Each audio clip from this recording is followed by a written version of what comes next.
پہلی نماز۔ معزز سامعین کرام، آج کی ویڈیو میں آپ لوگوں کے ساتھ ہمارے پیارے نبی حضرت محمد مصطفیٰ صلی اللہ علیہ وسلم کا ایک حدیث پاک شیئر کرنے والا ہوں، جو کہ نماز کے حوالے سے ہے۔ تمام اہل مسجد سے یہ درخواست ہے کہ اس حدیث پاک کو توجہ کے ساتھ سنیے، کیونکہ اسے سننے میں ہی ہماری کامیابی ہے۔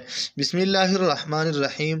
حضور اقدس صلی اللہ علیہ وسلم کا ارشاد ہے کہ جس شخص کی ایک نماز بھی فوت ہو گئی، وہ ایسا ہے کہ گویا اس کے گھر کے لوگ اور مال اور دولت سب چھین لیا گیا ہو۔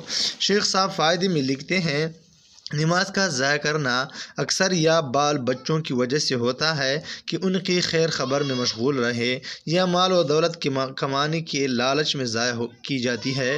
حضور اقدس صلی اللہ علیہ وسلم کا ارشاد ہے کہ نماز کا ضائع کرنا انجام کے اعتبار سے ایسا ہی ہے گویا بال بچے اور مال و دولت سب ہی چھین لیا گیا اور اکیلا کھڑا رہ گیا۔ یعنی جتنا خسارہ اور نقصان اس حالت میں ہے، اتنا ہی نماز کی چھوڑنے میں ہے، یا جس قدر رنج و صدمہ اس حالت میں ہو، اتنا ہی نماز کی چھوڑنے میں ہونا چاہیے۔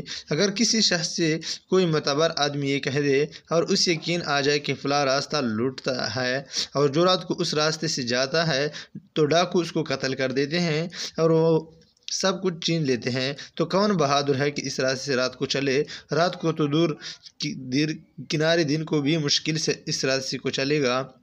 مگر اللہ کے سچے رسول کا یہ پاک ارشاد ہے، ایک دو نہیں کئی حدیثوں میں وارد ہوا ہے، اور ہم مسلمان حضور صلی اللہ علیہ وسلم کے سچے ہونے کے دعوے بھی جھوٹی زبانوں سے کرتے ہیں، مگر اس پاک ارشاد کا ہم پر اثر کیا ہے، ہر شخص کو معلوم ہے۔